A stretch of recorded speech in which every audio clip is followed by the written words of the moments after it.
అంటే ఆ దాడి ఎవరు చేశారు, సరే అవతల పార్టీల వాళ్ళు ఆయనే కావాలని చేయించుకున్నారు, సానుభూతి కోసం చేయించుకున్నారు, ఇలా రకరకాల విమర్శలు వస్తూ ఉన్నాయి.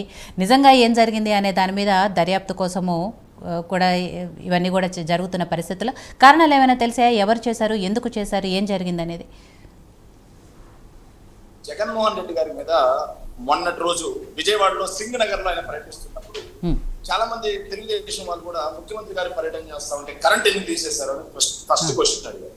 వాళ్ళకి తెలియని విషయం ఏంటంటే ముఖ్యమంత్రి గారు బస్సు యాత్ర టౌన్ లో వెళ్తుంటే అక్కడ మొత్తం కూడా బస్సుకు తగిలే విధంగా కింద వరకు కరెంట్ వైర్లు ఉన్నాయి. అవి ఉండటం వల్ల బస్సు యాత్ర కొనసాగదు అని చెప్పి ఆ వైర్లు ఆ ఏరియాలో మొత్తం కూడా వైర్లు కట్ చేసి బస్సు యాత్ర రూట్ క్లియర్ చేశారు. రూట్ క్లియర్ చేయబట్టి అక్కడ పవర్ రావడం అనేది జరగలేదు.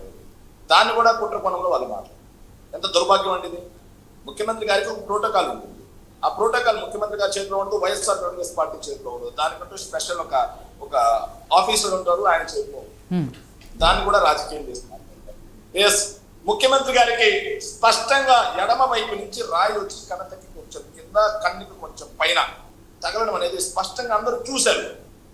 రాయి రావడం కూడా విజువల్స్ లో ఉంది. కానీ తెలుగుదేశం పార్టీ వాళ్ళు ఏం చేస్తారంటే ఏదైతే గజమాల వల్ల కీక్ ఉంది అని చెప్పేసి కట్టు పేస్ట్ వీడియోలు కలిపి దాని ఒక తప్పుడు ప్రచారం చేస్తారు. అంటే ఒక నాయకుడి మీద దాడి జరిగితే దాన్ని కూడా హేళనగా, దాన్ని కూడా నీచంగా చిత్రీకరించే తెలుగుదేశం పార్టీ సంస్కృతికి నిజంగా నేను ఈరోజు నివాళులు అర్పిస్తాను. ఏమాత్రం సరికాదు. నారా లోకేష్ బాబు ఈయన మీద ఏదైతే ముఖ్యమంత్రి గారి మీద దాడి జరిగిన వెంటనే అసలు ఏం జరిగింది దర్యాప్తు చూసుకుంటుంది, దర్యాప్తు సంస్థలు చూసుకుంటాయి. అవేమీ లేకుండా జరిగిన వెంటనే ఒక ట్వీట్ చేస్తారు. ఆయన రాయి ఎక్కడి నుంచి వచ్చింది, ఎక్కడి నుంచి వచ్చింది. సరే, ఆయనంటే అజ్ఞాని వదిలేద్దాం అనుకుంటే తర్వాత రోజు నిన్న వాళ్ళ పార్టీకి చెందిన అధికార ప్రతినిధులు కొంతమంది ప్రెస్ మీట్ పెట్టి ఏదో కొండని తొమ్మిది ఎలకని పట్టినట్టుగా ఒక ఫేక్ ట్వీట్ మా పార్టీకి చెందినటువంటి సోషల్ మీడియా కార్యకర్త, యాక్టివిస్ట్ అయినటువంటి అవుతు శ్రీధర్ రెడ్డి గారి పేరు మీద ఒక ఫ్యాబ్రికేటెడ్ ఫేక్ ట్వీట్ ఒకటి రెడీ చేసి సో వీళ్ళు కుట్ర ప్రకారం చేస్తున్నారు అని చెప్పి ఆ ఫేక్ ట్వీట్ ని కూడా చూపిస్తారు. తీరా చూస్తే అసలు ఆ ట్విట్టర్ హ్యాండిలే ఆయనది కాదు. ఆ ఫేక్ ట్వీట్ ఎడిటెడ్ చేసినటువంటి ఫేక్ ట్వీట్ ఒక దాన్ని తీసుకొచ్చి పెడతారు. ఆయన మాత్రం ఈ రోజు తాపీగా వెళ్ళేసి వెళ్లాల్సిన పరిస్థితి అవసరం లేదు, నాది కానీ ఆ స్వామి ట్వీట్, నాకు అకౌంట్ లేదు, అది ఫ్యాబ్రికేటెడ్ చేశారు, కావాలంటే మీరు దర్యాప్తు చేయండి అని చెప్పి డీజీపీ ఆఫీస్లో కంప్లైంట్ చేస్తారు. సో ప్రతిసారి ఇదే తప్పుడు ప్రచారం. ఒక పార్టీ అధికార ప్రతినిధులు మాట్లాడేటప్పుడు ఆ మాటకి విలువ ఉంటుంది. నేను ఒక పార్టీ తరపున నేను వాయిస్ వినిపిస్తున్నా అంటే అది నా వాయిస్ కాదు, పార్టీ వాయిస్. గలం వినిపిస్తున్నట్టు నేను వ్యక్తిగతంగా శేఖర్ రెడ్డి కాదు. నేను ఈరోజు వైఎస్ఆర్ కాంగ్రెస్ పార్టీ ప్రతినిధిని. నేను మాట్లాడేది పార్టీ వాయిస్ అవుతుంది. అంటే వాళ్ళ పార్టీ అధికార ప్రతినిధులు ఒక ఫేక్ ట్వీట్ ని ప్రచారం చేస్తూ వైఎస్ఆర్ కాంగ్రెస్ పార్టీ మీద తప్పుడు ప్రచారం చేస్తా ఉంటే అది వాళ్ళ పార్టీ వాయిస్ లేకపోతే వ్యక్తిగత వయసు. ఎవరికి జరిగిన దాడి అనేది తీవ్రంగా ఖండిస్తాం. సో పవన్ కళ్యాణ్ గారు కూడా నిన్న మాట్లాడుతూ ఉన్నారు, ఎంత హేళనగా, ఎంత ఆయన అభిమానులు ఆయన ఇంటి దగ్గర ఫోటోల కోసం పడిగాపులు కాస్తా ఉంటే నా ఇంటి దగ్గర రెక్కి నిర్వహిస్తున్నారు, నా ఇంటి దగ్గర రెక్కి నిర్వహిస్తున్నారు అని చెప్పేసి గగ్గోలు పడిన పవన్ కళ్యాణ్ భద్రత గాలి కొదిలేశారు అని చెప్పి గగ్గోలు పడిన ఇదే జనసేన అధికార ప్రతినిధులు, వీర మహిళలు, వీర పురుషులు అదే పవన్ కళ్యాణ్ నన్ను చంపడానికి సుపారీ ఇచ్చారు అంటే ఎలాంటి ఆధారాలు లేకుండా గగ్గోలు పడిన ఈ సోకాల్డ్ జనసేన పీపుల్. అదే విధంగా పవన్ కళ్యాణ్ నాకు బ్లేడ్లతో కోస్తున్నారు అని చెప్పి చెప్తాడు, తీరా చూస్తే ఎక్కడ ఒక గాయం కనిపించదు. దాన్ని గగ్గోలు పెట్టి వైఎస్ఆర్ కాంగ్రెస్ పార్టీ మీద దుమ్మెత్తిపోసిన ఈ సోకాల్డ్ జనసేన తెలుగుదేశం పీపుల్. మరి జగన్మోహన్ రెడ్డి గారికి తగిలిన గాయం స్పష్టంగా కనిపిస్తాం. కనిపించినా సరే జగన్మోహన్ రెడ్డి గారు ఎక్కడా కూడా పార్టీ శ్రేణులను రెచ్చగొట్టే విధంగా ఒక్క వ్యాఖ్య చేయలేదు. మా పార్టీ అధికార ప్రతినిధులు కానీ మా పార్టీ నాయకులు కానీ ఎక్కడా కూడా పార్టీ శ్రేణులను రెచ్చగొట్టే విధంగా ఎక్కడా ఒక్క వ్యాఖ్య చేయలేదు. అందరూ కూడా సంయమనం పాటించండి, ప్రజాస్వామ్యబద్ధంగా మనం ఎన్నికలను ఎదుర్కొద్దాం అని చెప్పి మాట్లాడడం కానీ ఎక్కడ నేను జరగలేదు. కానీ చంద్రబాబు నాయుడు గారి నైజం ఎలా ఉంది? పార్టీ శ్రేణుల్ని, ప్రజల్ని ఎలా రెచ్చగొట్టేలా మాట్లాడుతున్నారు. 75 సంవత్సరాల రాజకీయ జీవితం, 75 సంవత్సరాల వయసు, 45 సంవత్సరాల రాజకీయ జీవితం అని చెప్పుకునే చంద్రబాబు నాయుడు ఈ రోజు ప్రజలకు ఏం మెసేజ్ ఇస్తా ఉన్నాడు? తోలు తీస్తా, తాట తీస్తా, పట్టలెప్ప తీస్తా, మీ ఆటలు కొనసాగవు, మీ కథ ఏందో తెలుస్తా, మీ అంతేందో తెలుస్తా. ఒక నాయకుడు మాట్లాడాల్సిన మాట్లాడేవి, ఒక నాయకుడు ఇంత వయసు ఇంత అనుభవం ఉన్న ఒక నాయకుడు మాట్లాడాల్సిన మాటలు ప్రజల్ని ఎవరు రెచ్చగొడుతున్నారు, శాంతి భద్రతలకు ఎవరు విఘాతం కలిగిస్తా ఉన్నారు, ఇవన్నీ కూడా రాష్ట్ర ప్రజలు స్పష్టంగా చూస్తా ఉన్నారు. పవన్ కళ్యాణ్ మీద దాడి జరిగింది, జరగకపోయినా జరిగింది అని గగ్గోలు పడే పవన్ కళ్యాణ్ నిజంగా దాడి జరిగితే దాని గురించి హేళనగా మాట్లాడతారు. ఆయనకు జరగకపోయినా సరే జరిగినట్టే, ఇక్కడ జరిగినా సరే హేళనే. ఏంటండి ఇది, ఏంటిది? ఇంకోటి, జగన్మోహన్ రెడ్డి గారి మీద నిన్నటి నుంచి చూస్తున్నా అండి నేను, ఆవేదన కలుగుతా ఉంది. జగన్మోహన్ రెడ్డి గారి మీద ఎయిర్పోర్ట్ లో దాడి జరిగితే దాన్ని జగన్మోహన్ రెడ్డి గారు 5 ఏళ్ళు అధికారంలో ఉన్నారు, ఇంకా ఎందుకు తేల్చలేదని మాట్లాడు. ఎస్, కోడికత్తి అనే కేసు అనేది ఏదైతే ఉందో అది ఎవరి చేతిలో ఉందండి? దర్యాప్తు ఎన్ఐఏ ఎవరిదండి? రాష్ట్ర దర్యాప్తు సంస్థ, కేంద్ర ప్రభుత్వ దర్యాప్తు సంస్థ.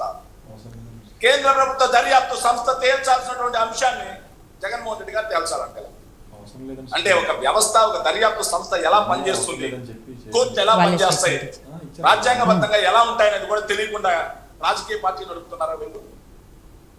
రాజకీయ పార్టీలు నడుపుతున్నారండి వీళ్ళు. స్ట్రైట్ గా అడుగుతున్నాను నేను. దర్యాప్తు కేంద్ర ప్రభుత్వ దర్యాప్తు సంస్థ చేతిలో ఉంటే జగన్మోహన్ రెడ్డి గారు తేల్చాలి. ఎస్, ఈ రోజు మీరు అదే బీజేపీ పార్టీతో చెలుగులో ఉన్నారుగా, అదే బీజేపీ పార్టీతో చట్టా పట్టాలు వేసుకొని తిరుగుతున్నారుగా. మరి బయట పెట్టాల్సింది కుట్రనుంటే, ఎస్ జగన్మోహన్ రెడ్డి గారి కుట్రని బయట పెట్టాల్సింది కదా. ఎందుకు పెట్టలేకపోతున్నారు మీరు? ఎందుకంటే జగన్మోహన్ రెడ్డి గారికి నిబద్ధత ఉంది. జగన్మోహన్ రెడ్డి గారు మీలాగా హత్య రాజకీయాలను ప్రోత్సహించే వ్యక్తి కాదు, మీలాగా సింపతి రాజకీయాలను ప్రోత్సహించే వ్యక్తి కాదు, మీలాగా డ్రామా రాజకీయాలను ప్రోత్సహించే వ్యక్తి కాదు. వీళ్ళు ఎలా మాట్లాడతారంటే మల్లెల బాప్తిని చంపినప్పుడు జగన్మోహన్ రెడ్డి గారు రాజకీయాల్లో లేరు కాబట్టి సరిపోయింది. దశరథరామ్ గారిని కత్తితో పొడిచినప్పుడు ఈయన జగన్మోహన్ రెడ్డి గారు రాజకీయాల్లో లేరు కాబట్టి సరిపోయింది. వంగవీటి రంగా గారిని బాంబులు వేసి నరికి చంపినప్పుడు జగన్మోహన్ రెడ్డి గారు రాజకీయాల్లో లేరు కాబట్టి సరిపోయింది. అదే పార్టీ తెలుగుదేశం పార్టీని స్థాపించినటువంటి వ్యవస్థాపకుడు ఎన్టీ రామారావు గారిని ఒక మత పిచ్చోడిగా చిత్రీకరించినప్పుడు కూడా జగన్మోహన్ రెడ్డి గారు రాజకీయాల్లో లేరు కాబట్టి సరిపోయింది. ఒకవేళ ఆ రోజు కూడా జగన్మోహన్ రెడ్డి గారు రాజకీయాల్లో ఉంటే అవన్నీ కూడా జగన్మోహన్ రెడ్డి చేసేవాళ్ళు. ఇంత దారుణమైన రాజకీయాలు రాష్ట్రంలో జరుగుతూ ఉన్నాయి. ప్రజలందరూ కూడా క్షుణ్ణంగా క్లుప్తంగా మొత్తం గమనిస్తా ఉన్నారు. వాళ్ళ తీర్పు అనేది ఎలా ఉండబోతుందంటే తెలుగుదేశం పార్టీ, జనసేన పునాదులు కూడా పీకేసి రాష్ట్రం బయట ఎత్తేయడానికి రాష్ట్ర ప్రజలు సిద్ధంగా ఉన్నారు. సరే, మళ్ళీ మాట్లాడదాం శేఖర్ రెడ్డి గారు. ఒక్క చిన్న మాట చెప్పి నేను ముగిస్తాను అండి. ఒక్క చిన్న మాట. ఈ రోజు నేను బ్రహ్మన్ చౌదరి గారిని అడుగుదాం అనుకుంటున్నాను సీరియస్ గా. బ్రహ్మన్ చౌదరి గారు, మీరు లోకేష్ గారితో బాగా క్లోజ్ గా ఉంటారు, మిమ్మల్ని చాలా రోజుల నుంచి చూస్తున్నా. ఈ లోకేష్ గారు ఒక మాట మాట్లాడారండి. నేను ఈ రోజు ఈనాడు పేపర్లో చదివా, నాకు చాలా ఆశ్చర్యం అనిపించింది. అంటే నేను కూడా ఇది చదువుకున్న చిన్నపాటి రెండు ఎంఏలు చేశాను, కానీ లోకేష్ గారు అంత స్టాండ్ ఫోర్డ్ అంత జ్ఞానం నాకు లేదు. అది ఎలా సాధ్యం అనేది మీరు చెప్పాలి. కృష్ణరాజు గారు మీరు కూడా ఉన్నారు, మీరు దీన్ని ఎలా సాధ్యం అనేది మీరు చెప్పండి. $1 ట్రిలియన్ ఎకానమీ సృష్టించడమే సార్, బాగా నోట్ చేసుకోండి. $1 ట్రిలియన్ ఎకానమీ సృష్టించడమే నా లక్ష్యం, చంద్రబాబు నాయుడు గారు లక్ష్యం అని చెప్పేసి ఆయన ఒక స్టేట్మెంట్ ఇవ్వడం జరిగింది.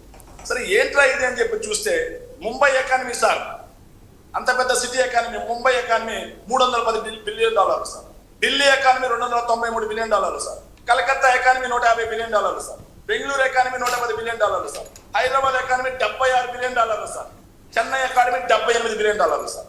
ఇలా భారతదేశంలో ఉన్న 6 మేజర్ సిటీలను కలుపుకుంటే $1 ట్రిలియన్ సార్. $1 ట్రిలియన్. మరి అమరావతిలో $1 బిలియన్ ఎకానమీ ఎక్కడి నుంచి వస్తుంది సార్? మా మట్టి బుర్రలకు అర్థం కావట్లేదు, ఈ దేశంలో చదివిన బుర్రలకు అర్థం కావట్లేదు. మరి స్టాన్ఫోర్డ్ లో చదివిన లోకేష్ గారికి ఎలా అర్థమవుతుందో, ఆయన్ని ఫాలో అయ్యే బ్రహ్మన్ చౌదరి గారు లాంటి వాళ్ళు దీన్ని వివరిస్తే 5 ఏళ్లలో సార్, మళ్ళీ కూడా 5 ఏళ్లలో అని చెప్పారండి. దీన్ని వివరిస్తే మేము తెలుసుకుంటాం సార్. ఇలా ఏమీ చేయకపోయినా, ఒక్క పోర్టు కట్టలేదు, ఒక్క ఫిషింగ్ హార్బర్ కట్టలేదు, ఒక్క సచివాలయం కట్టలేదు, ఒక్క హాస్పిటల్ కట్టలేదు.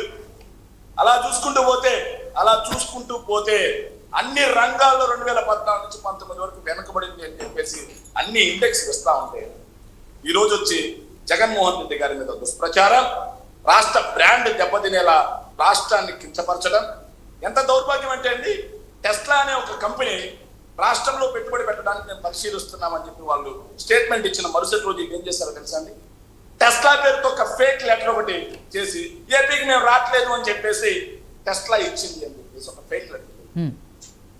అంటే వీళ్ళకి రాష్ట్రం పట్ల కానీ, రాష్ట్ర ప్రజల పట్ల కానీ, రాష్ట్ర అభివృద్ధి పట్ల కానీ చిత్తశుద్ధి లేదు. కేవలం అధికారమే పరమావధి. చంద్రబాబు నాయుడు గారు మాత్రమే ముఖ్యమంత్రిగా ఉండాలి, ప్రజలు వేరే వాళ్ళని ఎన్నుకుంటే ప్రజలను కూడా బహిష్కరిస్తారు అనే దూరంలో వెళ్తున్న వీళ్ళకి రాజకీయంగా సమాధి కట్టడానికి రాష్ట్ర ప్రజలందరూ మూకుమ్మడిగా సిద్ధంగా ఉన్నారు.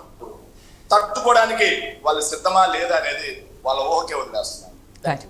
సో బ్రహ్మన్ చౌదరి గారు, ఏదైతే సరే లోకేష్ గారు మాట్లాడిన దాని గురించి శేఖర్ రెడ్డి గారు అడిగారో దానికి సమాధానం చెప్పబోయే ముందు మీరు నిన్న చంద్రబాబు నాయుడు గారి మీద ఏదైతే దాడి జరిగింది, రాళ్ల దాడికి సంబంధించిన విషయం